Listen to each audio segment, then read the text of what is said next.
Добрый день, дорогие гости и зрители нашего подкаста. Меня зовут Никита, и это киноподкаст «Кинохана». Подкасты о кино в Центральной Азии и не только. Сегодня мы находимся в прекрасном городе Алматы, городе, где кино витает над облаками. Мы снимаем в прекрасной студии Алматы Creative Hub. И сегодня у нас в гостях прекрасный человек, который занимается анимацией, Иван Ардашов. Здравствуйте. И первый вопрос на сегодня. Установка анимации, получается, в Центральной Азии. В Кыргызстане анимационную школу пытались открыть в советское время, уже на закате советской эпохи, но не успели. Как обстановка происходила в этом плане в Казахстане? Есть ли какие-то школы анимационные, какое-то преподавание, из чего оно произрастает, или все с нуля начинается? За этот вопрос, не говорю, меня, скорее всего, депортируют, но...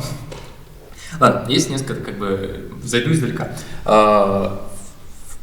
Писал диссертацию, мне помогали писать диссертацию, и мы написали диссертацию на тему визуальной идентификации анимационных фильмов в странах Центральной Азии. Мы затрагивали как раз историю развития региона, вот, как образовывалась анимационная индустрия в регионах. И, честно сказать, ни в Казахстане, ни в Кыргызстане, ни в Узбекистане, ни в какой стране Центральной Азии нету школы анимации и нету индустрии анимации. То есть с чем это связано? Та школа, которая изначально зарождалась, она была, да, в некотором роде советская, но советская школа, которая разделялась на подстраны для того, чтобы там углублять культуру.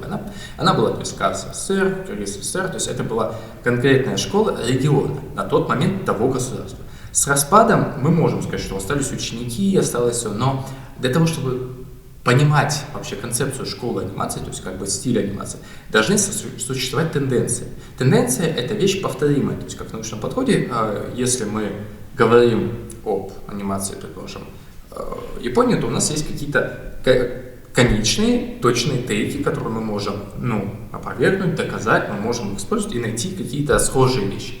Там, анимация Pixar, там, анимация Disney, то есть какие-то тождественные вещи. Сейчас же из-за небольшого количества проектов, то есть я затрагиваю сразу весь регион, из-за небольшого количества проектов, из-за их разношерстности, из-за экономических проблем, потому что анимация зародилась, сейчас заново появилась в 10-х годах, и она сейчас снова пытается появиться в 20-х годах, нету вещей пока, которые бы показали свою состоятельность, и мы могли бы сказать: ой, все, образовалась школа, ой, все, это анимация Казахстана. Есть студии там анимации Казахстана, есть, насколько мне известно, студии в Кыргызстане, в Узбекистане. Это студии, частные вещи, которые как лебедь, рак, щука давят, тянут на себя. В Казахстане в плане образования там вообще интересная такая дихотомия добра и зла. У нас есть вузы. У нас есть два вуза, это Жургенова и Казнуи. То есть Казнуи и Казнуи, это Алматы, Астана. Там готовят режиссеров анимации, есть колледж Жургеновский, там готовят аниматоров. Но нету системы и нету, нет цели в том, кого выпускают. То есть я работал уже в академии, и непонятно, кого мы готовили. То есть у нас были режиссеры анимации, то есть специалисты за режиссеры анимации. Но, судя по тенденциям казахстанской индустрии анимации, мы должны готовить просто классных рабов, которые будут сидеть и за копейки фигачить кадр. То есть как авторы они не нужны. Как авторы уйти в индустрию им тяжело, потому что они пока новички, и их никто не возьмет. И они начинают либо работать на студии какие-то независимые, либо начинают пытаться объединяться в свои проекты, либо уже уезжать, либо просто бросают и делают, но так тоже можно.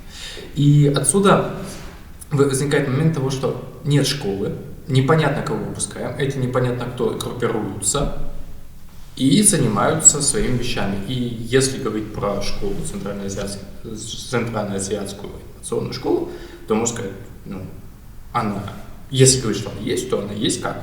Она есть в каком-то эклектическом таком... Самозародившаяся? Да, я бы не сказал, что зародившаяся – это когда понятно и когда есть. То есть это когда четко понятно, о чем мы говорим. То есть понятно говорим, о каком мы продукте, о каком-то тенденциях, опять-таки, о какой-то закономерности.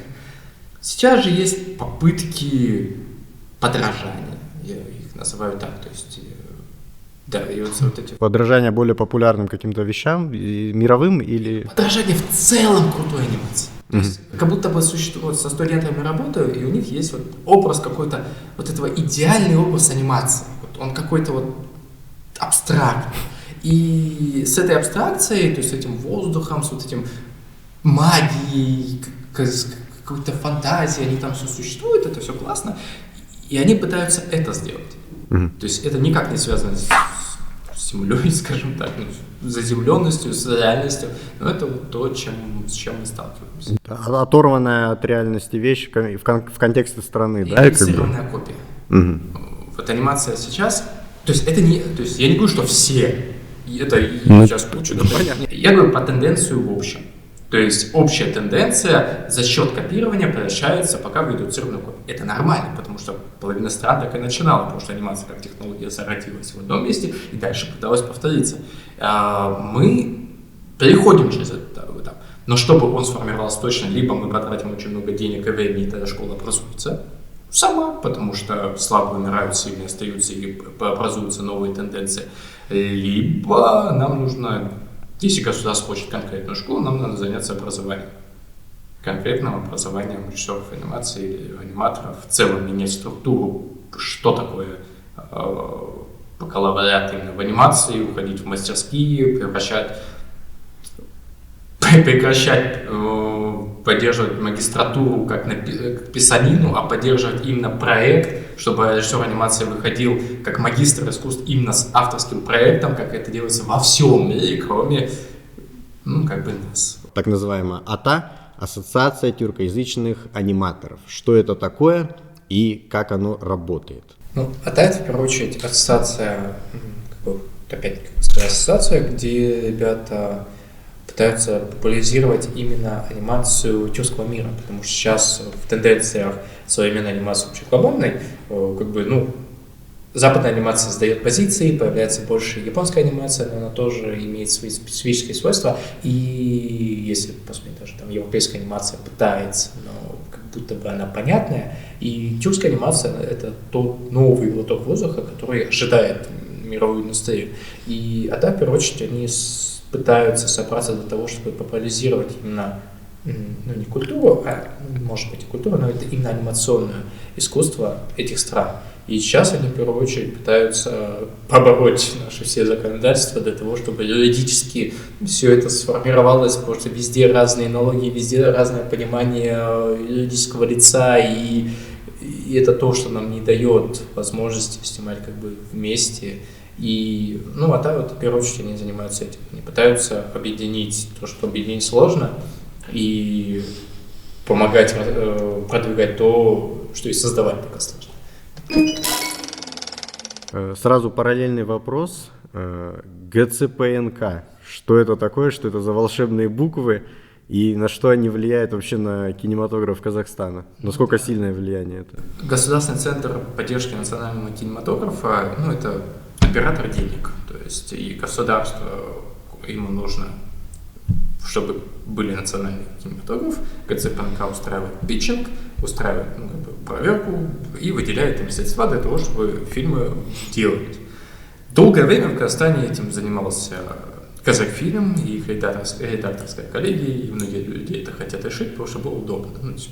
Зачем далеко ходить, когда все свои. Сейчас же превратилось это в такую, превращается. То есть с ГЦПНК тоже много скандалов, но сейчас она уже обретает такую автономность, обретает какую-то форму, не везде удачную, но она помогает уж независимым авторам появляться. Может, и уже именитым, независимым, но часто независимые тоже появляются. И да, там выделяются деньги на анимацию, правда, не буду называть имен и не буду называть детали, но люди, которые курировали анимацию с 2019 года по 2022, там поддержалось финансово, даже в 2019 году 5 проектов, из них один короткий метр, остальное сериал и полный метр. Не вышел никто, кроме Крытыша. То есть это проблема уже внутренняя, и там уже не про тех, кто делает кино, хотя про них тоже, а вот в целом то, что у нас тенденции в Казахстане, государство выделяет деньги, но не знает куда и зачем, многие законы не помогают, а где-то ломаются, и вроде все, как бы задумки хорошие, но воплощение как пойдет в этот момент. Ну, я сейчас пока до этого состою в экспертном совете, и мы действительно читаем все сценарии, просматриваем проекты, просматриваем презентации, защиту в студии и пытаемся найти вот то, что может выйти по-настоящему. То есть, потому что иногда приходят: ребята, мы хотим миллиард денег, у нас нет опыта, ничего, но зато у нас классная идея на 30 страниц полнометражного фильма. И ты думаешь: да, конечно. Ну, получается, улучшения есть, да, вот в этой системе? В государственной, многие со мной поспорят, но в некотором роде да, в некотором роде есть. То есть я верю в такую вещь, как тенденция на улучшение, что почему все становится вокруг хуже? Потому что у нас есть чем сравнивать, появляется чем сравнивать. И как бы мир в любом случае становится лучше, либо энтропия всех победит, и мы все умрем. Неважно, но тенденции есть. Какие-то тенденции есть. И эти тенденции на улучшение. И я считаю, что, возможно, со временем мы сможем пойти к чему-то уже ценному. Если говорить про анимацию, то есть я надеюсь, что рано или поздно там Антикор или Минфин и само Министерство культуры вообще посмотрит, что произошло с анимацией за последние 20 лет и наконец-то откроет статьи в интернете и поймет, что не так и почему так, потому что это все на поверхности, это все конкретные случаи, и, возможно, тогда мы сможем вообще и анимацию спасти откуда-нибудь, я не знаю, я ненавижу слово «спасти анимацию». Может быть, мы сможем зародить анимационную индустрию в Казахстане когда-нибудь, вот. До нас слушок дошел в Кыргызстане из Казахстана о неком скандале анимационном, который произошел здесь, в связи с выплатами и прочее, с работами. Вы что-то об этом знаете? Если это про Алтан-Адам, то я знаю про это многое, но я немногое могу сказать. Давайте так. В Казахстане за мою кое-какую позицию, за мои какие-то высказывания я подвергаюсь постоянному давлению, потому что есть люди, конкретные люди, они знают, привет, они, скорее всего, посмотрят это видео, им этой семьи имена я называть не буду, но они пытаются меня выжить из страны, выжить все. И они те люди, кто отжали этот проект. Они отжали его и протянули его на ГЦПНК, фонд кино, и начали, как всегда, на нем работать и зарабатывать. И сейчас куча студентов моих, которые остались без зарплаты. Почему? Потому что у нас есть классная вещь, что всех студентов не садят на договор. Они без договора работают. Потому что ребята не знают, что это, не знают зачем. И у нас почему-то надо, когда ты студент, зачем-то открыть ИП, чтобы, их так обманывают. То есть, по идее, можно просто заключить этот прямой договор, но не важно, потому что никто не хочет платить налоги. И можно взять своих, которым можно заплатить кучу денег. И был митинг против злого Казахфильма, где люди вышли сами против себя же. То есть одна часть семьи вышла против другой части семьи, для того, чтобы вместе из двух точек объединиться и сейчас захватить Казахфильм и обвинить во всем фонд. Хотя работа изначально не была выполнена, но сейчас фильм принят, и он, скорее всего, выйдет в кинотеатр. И вы можете сами оценить эту работу и понять, о чем был скандал. О том, что много денег не выплатили. И не выплатили, потому что фильм не был закончен, не соответствующего качества, но как-то что-то, и все затихло, как обычно. Фильм не был доделан в итоге? Закончен. Я вот после последнего... И убран на дальнюю полку? Нет, его хотят выпустить, его обещали до Нового года показать в кинотеатрах Алтан-Адам. В общем, Алтан-Адам — это проект, который был продавлен Казахфильма в 2019 году, и он получил поддержку от фонда кино, ГЦПНК, 2019 год. Сейчас, в 2024 году, он наконец-то стал закончен. То есть, какие были проблемы? Его долго делали, там менялось руководство, менялись исполнительные продюсеры, менялись команды постановочно.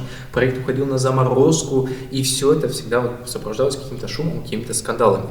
Сейчас же этот проект не понимал фонд, потому что проект не соответствовал качеству. Это было, то есть они запросили, я не скажу сейчас сколько, по-моему, 400 миллионов, но он не выглядит на столько денег, и поэтому эксперты сказали, что проект слабый, и мы как бы его принять не можем, и Казахфильм должен вернуть деньги. Но люди начали быть частными к этому фильму, ходить к министрам, давить на фонд, выходить на митинги и пытаться сделать вид, что это очень важный и сильный проект, и мы ничего не понимаем. То есть фонд не понимает, экспертный совет не понимает. И тут поднялась информация, что, оказывается, аниматорам не выплатили еще денег. И вышло так, что это стало двоякой вещью, что люди, которые стали выходить против злого фонда, злого Казахфильма, это люди, которые сами работали на тандем и не выплачивали людям деньги. Но из-за того, что не выплачивали, как бы можно по документам показать, что не выплачивали им, они смогли сейчас закончить фильм за какие-то там свои внутренние, по ходу, средства и ничего не вернуть государству. То есть в чем эта история этого проекта? Он долго делался, деньги получались раз через раз, качество никого не устроило. Но ребята, которые это все делали, стали давить на жалость, угрожать и вообще прикрываться тем, что фонд не выплатил им деньги. Хотя проект не был закончен, хотя, еще раз говорю, он начался в 2019 году. С 2019 года, Получается, там работали в основном студенты? Ну, я не могу утверждать, я не видел всех документов, но те студенты, которых я знаю, они часто... Да, то есть они проходили, то есть любой проект на Казахфильме, начиная там с Музбалака еще, это огромная текучка. Текучка студентов, которые приходят, уходят, то есть их не устраивает работа, или их не устраивает зарплата, или они не получают зарплату долгое время, они уходят. И Алтантан не стал исключением, и у меня есть действительно скрины записи людей, которые жалуются, именно студенты, что с ними не заключили договора. Потому что. Там разные, у каждого своя очень классная сказка, но с многими не заключают договора, и им просто не выплатили. И теперь они не имеют права требовать, потому что были устные договоренности. И да, это классная тенденция, что у нас именно почти все такие проекты с анимацией, которые особенно подотчетные, они часто, не говорю, что все, не говорю, что всегда, но часто не выплачивают деньги. И как здесь как бы здесь не сказать себе на статью? Так бывает, в общем. Так случается. Иногда студентов не выплачивают, и поэтому я всегда призываю, чтобы они всегда подписывали себе хотя бы какую-то бумажку. Я работал на этих людей, я тоже молодой, я тоже вышел из вуза, со мной подписывали. Но у меня ни одного оригинала документов нет, мне ни один не дали. С меня еще оштрафовали. За что-то. Это за что? Мы сдавали проект Кинжикс, и мне сказали, что мы не успели на неделю. Оказалось. Хотя меня спросили в августе проект на 3 месяца. То есть мне сказали, продюсеры поставили 5 фактов. Не в декабре, а там в конце сентября. Ты сдаешь все, мы ничего не знаем. Я заканчивал, на неделю не успел, из меня там сначала хотели то ли 12 миллионов, потом 6, это не важно. И все это без договора. Все это без этого. То есть я сам переводил какие-то деньги аниматорам, потому что, Иван, мы не будем ни с кем заключаться, вот тебе сумма, мне прям переводы в Каспий. Вот тебе сумма, оплати ребятам. Я такой, почему мы не можем? Я такой, мне проект все равно заканчивать, извините, я понимаю, что где-то там тоже в этих махинациях получается соучастник, но иногда ты соучастник, потому что ты занимаешься творчеством. Я не оправдываю себя ни в коем разе. Дурак. Правда, это сейчас да. Вернемся немножко к фильму. Он, получается, вышел, можно считать, закончен. Он закончен. Его сейчас скоро будут реализовывать, да, я так понимаю, где-то показывать, демонстрировать, фестивальная история. Фильм был закончен в 2021 году. Все это время он лежал на полке AD Production. До сих пор тишина? Нет, наверное, вы одни из первых, кому я это скажу, но вообще такой эксклюзив. Моей команде, моей компании удалось, как авторам проекта, получить права на продвижение этого проекта, потому что 3 года проект лежал. Он был без продвижения, без информации, он просто лежал. И мы смогли доказать, что проект хороший, он готовый, и сейчас мы занимаемся тем, что мы буквально месяц назад, по-моему, получили подписи окончательные, и сейчас мы занимаемся тем, чтобы его показать на стримингах, в кинотеатрах, если получится. То есть мы сейчас занимаемся полностью продвижением проекта. Где-то вот буквально новость месяц назад появилась. Это здорово. Да, и мы уже прикалываемся, что за этот месяц мы сделали чуть больше, чем за 3 года вся студия. Мы будем ждать выход фильма тогда. Его нужно глянуть тогда в таком случае. Нужно. Вообще вся индустрия анимационная в Казахстане. Во-первых, как много человек там, потому что вы говорите большая текучка, это говорит, наверное, все-таки о многом, что люди заинтересованы в анимации. И следующий вопрос, кто является заказчиками? Это госзаказы, это частные инвестора? В Казахстане анимации, она достаточно разношерстная. В плане количества людей, прям сейчас сказать, столько человек не могу, но у нас в районе 23 независимых студий, по-моему, это в Казахстане. Это много. Это много. Также каждый год выпускается в районе 10-15 режиссеров анимации. Это только которые выпускает ВУЗ. Это тоже хорошо. Это остается чуть меньше, не важно. Смотрите, самый большой заказчик все еще и всегда будет это государство. То есть для этого выбили там Казаханимацию, которая поглощает миллиарды денег каждый год, ничего не выпуская, но государство заказывает. Есть ГЦПНК, который печенгует проекты анимационные. Есть много независимых студий, и мои 2 любимые частные, уже пусть их будет 3 частные любимые студии. Это Таскент студия, это Ара студио и Барбария студия, если я правильно их назвал. То есть первый проект Таскент студия, они специализируются на детских анимационных сериалах в основном, то есть это Куншикер мои любимые и другие любимые мои проекты. Они делают до ютуба проекты. Ара студио, они сейчас занимаются геймдизайном, делают свой сериал, они больше в 3D уходят, и они делают какие-то свои авторские проекты и занимаются YouTube-каналами, которые поддерживают аниматоров как раз таки.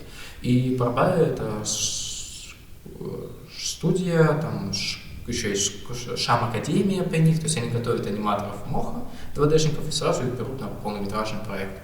Да, в Кусе, если я имею право это говорить, прости меня. Так вот, это все информация уже есть, и они это 3 молодые студии, которые, уже не такие молодые, но это 3 такие незакостенелые, скажем так, студии, которые я точно знаю, которые занимаются именно анимацией как творчеством. Есть много частных ребят, небольших ИПшек, которые делают либо заказы для иностранцев, то есть это либо геймдизайн, либо на небольших студиях аниматоры, или наоборот на крупных студиях, но аниматоры. Аутсорс. Но мы все равно дороже, чем индусы, поэтому мы не можем с ними спорить. Окей. Но где-то мы все равно работаем. Рекламы очень много, то есть клипы тоже, это дает какую-то сумму денег. То есть да, небольшую, и сроки, конечно, дают. И есть еще пляда студий, которые работают тоже через госзаказ, можно назвать так, на Балапан, это телеканал, который делает фильмы и показывает фильмы. И они делают фильмы. Есть целая пляда студий, которые живут от таких заказов. Так тоже можно. Достаточно разношерстная такая, да. От зарубежных каких-то проектов до детских мультфильмов, получается. С учетом того, что работы нет и платят мало. Но да. Но работа есть. Жизнь течет. Жизнь течет, какая-то жизнь. То есть я все равно в некотором плане очень пессимистичен стал. Я, на самом деле, немножко устал от этой всей индустрии, если честно. То есть я занимаюсь сейчас сериалами, я сейчас делаю свои авторские проекты, я занимаюсь преподаванием, но я больше не могу существовать в концепции этой казахстанской анимационной индустрии, потому что, может быть, я ей не подхожу, может, она мне не подходит, и эти все скандалы, это все эти проблемы. И мне иногда просто больно, когда работаешь со студентом, он классный, они там образуют студию, и ты понимаешь, что, кроме знаний тебе пока ничего не дать. То есть ты не можешь не дать работу, ты не можешь дать уверенность в будущем, ты даже не можешь сказать, куда идти. То есть поэтому я такой сейчас уже на все смотрю с таким, как скептицизмом. Нигилизмом неким, да. Сейчас такой период. Может быть, я отдыхаю, чтобы дальше продолжить свою священную войну. Если раз уж мы коснулись там продакшн, медиа, да, YouTube, анимация в Казахстане нацеленная на выкладывание на YouTube. Есть ли какая-то стигма, наложенная на это? Нет, вообще нет. Даже скриншотеры, представляют, пускают там на YouTube. Ара Studio там сейчас конкретно сконцентрироваться на тем, чтобы сделать свою YouTube-платформу, где будут помогать авторам и есть за просмотр им отдавать деньги, то есть 50 на 50. У нас вообще нет стигматизации. Стигматизация появляется всегда, когда ты идешь на какой-нибудь казахфильм. Вот тогда, да, тогда тебя же там кинут. Ну, как бы вот такая тенденция. Типа, если хочешь заработать, можешь идти на YouTube, если хочешь, можешь идти в частную студию. Если хочешь просто работать, и на казахфильм. Есть такая шутка, но это на узких кругах такая есть. Вот. Стигматизации нет, то есть у нас не так много проектов в целом, насколько мне известно, но те, что есть, они классные. Тиктоковская анимация появилась, есть вот эта ужасная кринжовая анимация для индустрии, типа, это наоборот, типа, искусство есть искусство, форма искусства есть, мы слишком разобщились, и как бы нас и так есть за что-то только не любить, а тут еще за то, что ты просто деньги зарабатываешь, вообще этот вопрос относительно меня чуть сложный, потому что я всегда учил студентов, что неважно вот эта красота, неважно вот это все, это форма. Типа, если вы умеете делать кринжатину, такую мерзкую, отвратную, но это будет смотреть, давайте сделаем 5. Ну, то есть, анимация есть анимация, это всего лишь технология. Где она выпускается, кем, для чего, это не важно. Главное, чтобы об нее не врали и об нее не кидали остальных. Вот такая позиция. Анимация и фестивали. Много ли фестивалей в Казахстане, посвященным анимации? И сразу же, наверное, будет вопрос про тот самый Алматы Animation Festival, где вы, я так понимаю, возглавляете его? Я не возглавляю, я вот на недавнее время был программным директором. Программным директором. То есть вообще история анимационных фестивалей, она такая, в некоторое время, когда учился в ВУЗе, каждый год появился первый анимационный фестиваль Казахстана. Они все были первые, в первый раз, и каждый год появился новый первый. Вот. Потом появился фестиваль короткометражного кино, это Байконур, то есть кинофестиваль, потом был отдельно сначала конкурс анимации, потом образовалась секция, и потом вот через несколько лет, в 23-м году, появился уже отдельный независимый фестиваль, то есть под эгидой Байконура, Алматы Animation фестиваль. И он международный, и мы уже второй год в этом году провелись, там у нас почти 260 с чем-то фильмов со всех стран мира пришли, 3 дня у нас куча международных ребят было, то есть это крупный фестиваль анимации, который, то есть, когда мы его придумывали, то есть для меня это главная идея была в том, что мы просто показываем, как анимация может быть еще. То есть мы двигаем анимацию за счет того, что смотрите, что еще можно. То есть мы специально выбирали самые такие провокационные, какие-то интересные, необычные, то есть мультфильмы, которые на обычные фестивали не попадают. То есть мы занимались этим. Плюс, информационная деятельность. Были еще какие фестивали? Есть фестиваль Амин. Амин. Вообще это в честь Амина Хайдарова, но мы этот фестиваль называем Амин, потому что, оно уже 3 года было, есть, я не знаю, но они что-то делают или делали. Я считаю, что анимационный фестиваль пока в Казахстане один, это Алматы Animation фестиваль, простите. Еще есть фестиваль «Мечтатель», это детский фестиваль анимации, то есть анимация, там есть кино, насколько я знаю, это уже не хочу соврать, там есть анимационный конкурс, то есть анимация, фестиваль «Мечтатель», офигительный фестиваль, там детские работы, куча дней проводится каждый год, то есть они через боль, силы, запускают эти фестивали, это тоже прекрасная вещь. Еще есть анимания, маску справили, но я там чуть меньше вовлечен, я не знаю, что там происходит, но есть еще такой фестиваль. И он же как будто в много лет уже. Тут тоже есть фестиваль. Простите, насколько не хотел. Вот вы говорите, работы мало в анимации, платят мало, возможно, сложно это все как-то реализуется, сложно выбиваться. Но люди не из индустрии также, наверное, еще и опасаются искусственного интеллекта. Я не знаю, как это внутри индустрии выглядит, какие тут диалоги, да. Извне это выглядит то, что искусственный интеллект вообще убьет рукотворность, да, человеческими руками создание анимации, все будет автоматизировано. Как этот разговор выглядит внутри аниматоров, да, так скажем. И действительно ли это какая-то ужасная, страшная вещь, которая пугает всех? Многие боятся потрясаются, сейчас даже и в мире знаю, что постоянно сейчас идут митинги, там вот ассоциация анимации пытается запретить использование искусственного интеллекта в индустрии. Я в этом плане чуть-чуть проще, потому что я считаю, что анимация это технология центрированная очень искусство, то есть технология там стоит на первом месте, потому что анимация именно зарождается и изменяется за счет технологических улучшений, не всегда за счет творчества. То есть технология задает какой-то стиль задает вкусы уже меняют этот стиль, как было с Spider-Verse, да и вообще в целом историю Disney и Pixar. То есть это технологическое развитие. И если мы дойдем до той точки, когда нейросети наконец-то смогут делать не просто демо-ролики, где все течет, а собрать там несколько нейросетей, которые смогут понимать, что такое тайминг, контекст, стиль, все законы физики этого всего стиля, хотя бы 12 правил анимации. Если когда-нибудь это случится, а я верю в такое не случится, потому что это слишком тяжело и слишком мало материалов, на которых бы училась нейросеть, чтобы делать анимацию, то будет классно, то тогда мы сможем просто рассказывать истории. Жесткая фраза про искусство как раз таки, если какая-то технология может тебя заменить, значит, как бы в искусстве ты еще только начинаешь. И твоя задача либо быть лучше технологией, чтобы она тебя не заменила, либо использовать эту технологию как инструмент, потому что бояться, что молоток лучше, чем твой лоб, потому что ты всю жизнь забивал гвоздь лбом, и у тебя прекрасно получается, а тут появился молоток, который это делает быстрее и лучше. Ну, да? Без выводов. Цель аниматора — обуздать искусственный интеллект, сделать своим инструментом.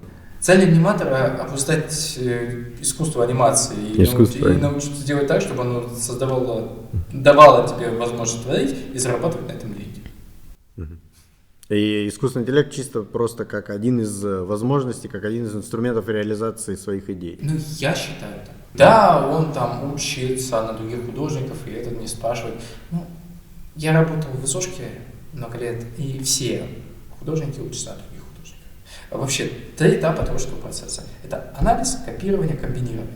Вот эта аппликация, опять-таки синергия, коллаж, это часть нашего искусства. Ну, человечество такое, сейчас так. Потом, может быть, вернемся к какому-нибудь еще модерну, я не знаю. Ну, комбинирование, оно необходимо в творчестве, потому что создание нового требует какого-то нового контекста. То есть какого-то либо технологического, либо научного, либо социально-экономического. Все, что сейчас происходит, смешалось, и как будто бы бояться чего-то стало сложнее. Касательно фольклорных героев, да, и там героев массовой культуры, очень привычно, что на Новый год там люди одевают своих детей, там, или они сами выбирают героев, там, ну, той же самой массовой культуры, я не знаю, Спайдермены, Супермены, Бэтмены, да. И очень редко, когда дети приходят к каким-то вот местным, национальным, да, героям-персонажам. Есть ли такие персонажи в Казахстане, за которыми дети идут, им следуют, им хотят подражать, или такого пока еще не происходит? Такого не происходит, к сожалению, большому сожалению моему, но не происходит по нескольким причинам. Во-первых, низкое качество самих персонажей, как дизайнерское, так и низкое качество проектов. Во-вторых, как я уже несколько раз сказал, проекты не выходят просто, они лежат на полке. Они делаются, они классно делаются, но не выходят. Многие проекты DevCos, они дешевые. Насчет кунштеров, там, без тайта или там персонажи слишком анимационные, и как бы очень тяжело проявить, понять, переодеваются дети так или нет. То есть это не вышло еще за рамки вот такого государственного, большого какого-то образа. Плюс для меня, то есть почему так? То есть, да, во-первых, низкое качество, во-вторых, отсутствует необходимость. То есть сейчас, да, государству нужно, чтобы у нас был свой герой. Людям как такой нужен свой герой, какой-то казахский символ, образ, но это все на каком-то духовном и каком-то эмпирическом этапе. Но если мы приходим просто к экономике и переходим просто к к реальности, то рынку он не нужен как будто бы. То есть нету запроса пока. То есть, потому что тяжело купиться, тяжело все это сделать, и лучше весь маркетинг направить на то, что точно окупится, и то, что мы сделали. И я все равно считаю, что любой образ, любой вот этот какой персонаж, он рождается либо из потребностей целого народа, либо из хорошего маркетинга, из хорошей продажи этого образа. То есть как Супермен свой продали миру, или Капитан Америка продали миру, потому что нужен был тоже то есть любые комиксы, они были на фоне депрессии или войны появлялись, если мы говорим про тот момент. Дисней тоже работал, когда было тяжело в мире, нужен был новый какой-то персонаж, он пытался под время сделать. Но сейчас как будто бы из-за того, что есть большой рынок, уже конкурировать с ним сложно, и с теми усилиями, которые наши сотрудники, ребята, не все, невозможно. Плюс, если мы говорим про образ персонажа, то есть если мы говорим, предположим, про Человека-паука, Человек-паук — это символ. Символ чего-то, и в то же время это личность, это персонаж, у которого есть какой-то конфликт, у которого есть какие-то цели, задачи, все такое. Если мы говорим про какого-то абстрактного мифологического героя, которого пытаются сделать образом, то есть каким-то национальным героем, то за ним есть только образ. То есть это какой-то мифологема, какой-то символ, причем из-за того, что это же национальный символ, он не может быть плохим, он не может бояться, он не может ошибаться, он должен быть симпатичным, он должен быть скучным до жути. И в такого персонажа тяжело влюбиться, и это тоже может быть одна из проблем, почему нет. При всех имеющихся минусах в индустрии в Казахстане, она все равно в авангарде в Центральной Азии. А анимация Казахстана все равно на много шагов ушла вперед. Для других центральноазиатских стран, что вы можете рассказать, посоветовать?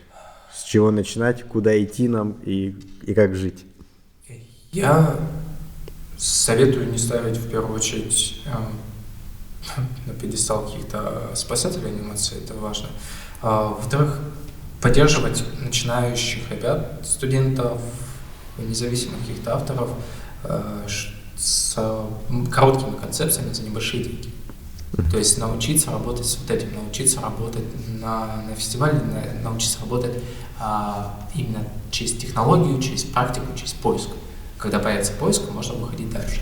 Да, можно классно пытаться кидать деньги в анимацию и в сериалы, но еще раз, любой анимационный проект окупается лет через 5, и то не на своем проекте, а на только мерче. То есть и для того, чтобы создать этот мерч, нужно искать и работать над чем-то небольшим. Вкладываться в образование и не бояться приглашать кого-то еще. Это совет не только всем странам, это совет Казахстану в первую очередь от меня. То есть это сколько я об этом сталкиваюсь. Важно в анимации поддерживать новое, но не в плане каких-то технологий, новое в плане того, что у нас уже есть. То есть новое для мира в плане анимации будет как аниме в свое время, это насколько, оказывается, культура центральноазиатская иная. Она, оказывается, сложная, она, оказывается, красивая.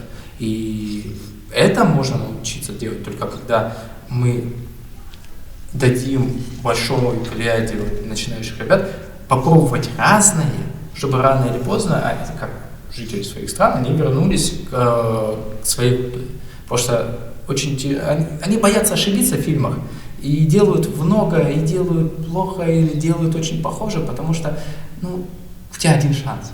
А если государство не будет бояться, оно и так потеряет деньги на анимацию. Это факт, потому что анимация — это большая черная дыра. Так почему бы не усилить образование, не усилить ребят, не отправлять их, не посмотреть и оценивать именно за количество сделанных фильмов, и тогда, может быть, что-то получится.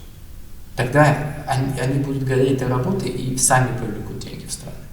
И тогда они сами пойдут уже и скажут: вот у нас есть классные проекты, давайте мы это будем развивать, у нас есть классные герои, мы это будем развивать.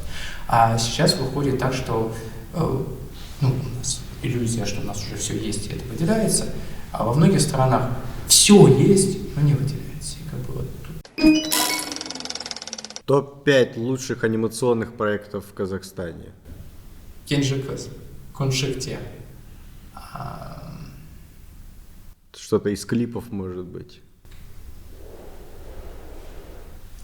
Клип Найтивану, который был показан в том году, в этом году у нас на фесте.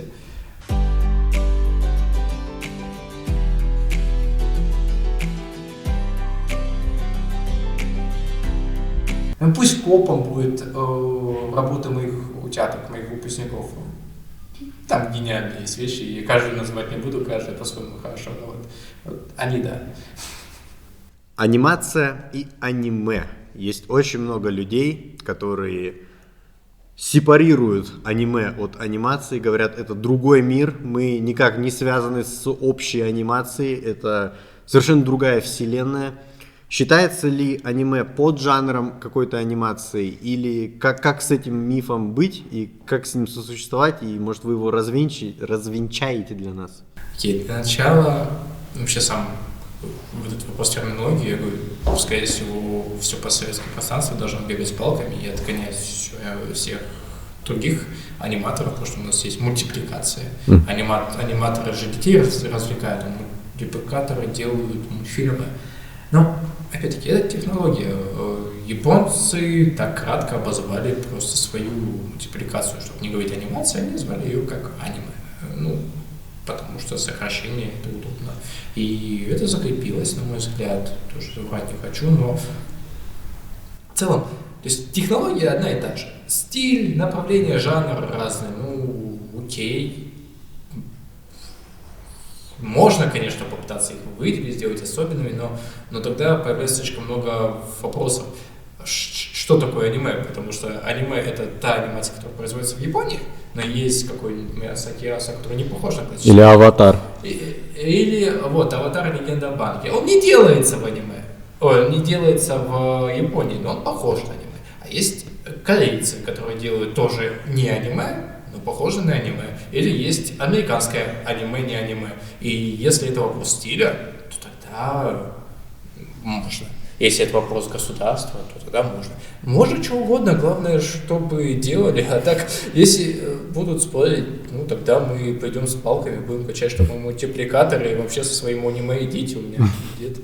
Свидетели аниме и свидетели мультипликации. Люди да, пусть они махаются. Я буду смотреть классные мультфильмы, а те, кому надо, те махаются.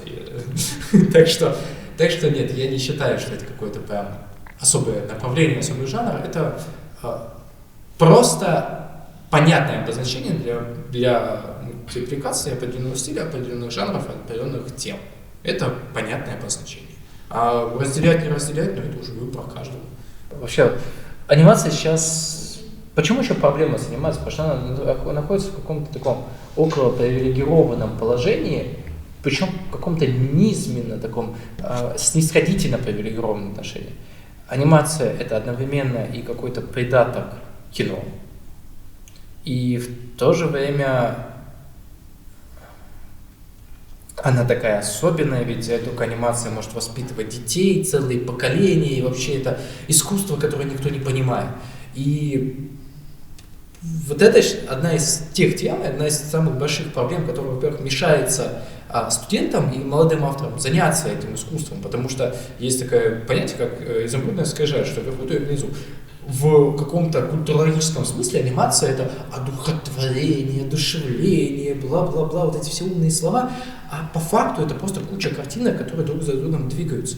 И воспитательный сегмент, он не мог, люди, аниматоры ужасные, часто фигющие, не знаю, скучные люди, которые делают искусство, потому что им нравится это. Воспитывают родители, тоже вот этот нравственный воспитательный момент выпадает. А то, что это придаток кино, с кино анимация объединяет только то, что это оба вида формы искусства, которые показываются на экране. Все, это больше ничего близкого и одинакового нет. И для меня важно, важно сказать, что анимацией надо заниматься, то есть ее надо Ну, надо понимать, что ты занимаешься, делаешь. Любишь смотреть, любишь делать, люби делай, но делай ее. Потому что ждать идеальных условий, идеальных событий, вот этого богатого спонсора, невозможно. Анимация либо ты делаешь, либо нет. Учиться, не учиться, это тоже все такое абстрактное. И у государства должно быть к анимации тоже отношение, что как бы это просто форма искусства, которой занимаются люди. И если тебе кто-то приходит там, к какому-то месту и говорит, типа, вот, мы создадим героя, или мы там вот сейчас воспитаем. Ну, если они этим не занимались без денег государства, то и с деньгами государства они это делать не будут. И не надо вот верить в какие-то абстрактные сказки о том, что анимация какая-то особенная. Просто это классная форма искусства, которая раньше была развлечением, сейчас стала чем-то большим, потому что люди стали другие, и люди, которые занимаются, просто что-то большее. И я хочу, чтобы те, кто хотят заняться анимацией, поняли, что они хотят от анимации, и просто начали делать. Те, кто дают деньги в анимацию, понимали, что мир они не спасут, никого они не воспитают, и в ближайшие 5 лет они денег с этого не заработают, потому что это очень тяжелый и дорогой бизнес, который требует не только просто вложения денег, но и хорошего маркетинга, и хорошего продукта. То есть, почему нет школы анимации? Потому что нету целой индустрии, понимания киноиндустрии, понимания продюсирования, понимания того, что творчество – это радостный, веселый, но труд. Труд, который стоит денег, который стоит нервов и который стоит очень много времени. Планы на будущее и дрим-проект, наверное, проект мечты. У меня прям какого-то проекта мечты нету. Я сейчас заканчиваю свой... Я уже лет 6 начинаю свой авторский проект. Он по Маркесу, он взрослый, он очень какой-то вспоминаемый грустных девушек, назовем так, кто читал Маркеса, знает этот роман. Я его делаю и никак не могу закончить. На данный момент это мой проект мечты. Я хочу, наконец, закрыть гештальт-каркутом. Я хочу закончить историю по него и сделать ее такую, которую я всегда хотел, как рок-музыкант, который уходит в философию. Вот. И мы сейчас с ребятами делаем проект до Ютуба. Хотим сделать это, просто мы собрались, и это будет проект «Жмут». И мы хотим его за завтра санимировать, и это тоже проект мечты. Я мечтаю, чтобы у меня была возможность делать проекты. И я мечтаю... Проект мечты – это когда меня один раз позовут. Скажут: ой, Иван Викторович, вы преподаватель были, я сделал вот. Я посмотрю его и скажу: офигеть. Вот это мой проект мечты. А остальное моя работа. Хентай смотрите? Уже нет. Спасибо, Иван, спасибо. Дорогие зрители, подписывайтесь на нас в Инстаграме, в Телеграме, на Ютубе, делитесь роликом с друзьями. Иван, спасибо большое, это было безумное интервью. Спасибо, что вы к нам пришли. Желаем вам творческих успехов. Спасибо и до новых встреч в прекрасном городе Алматы. До свидания.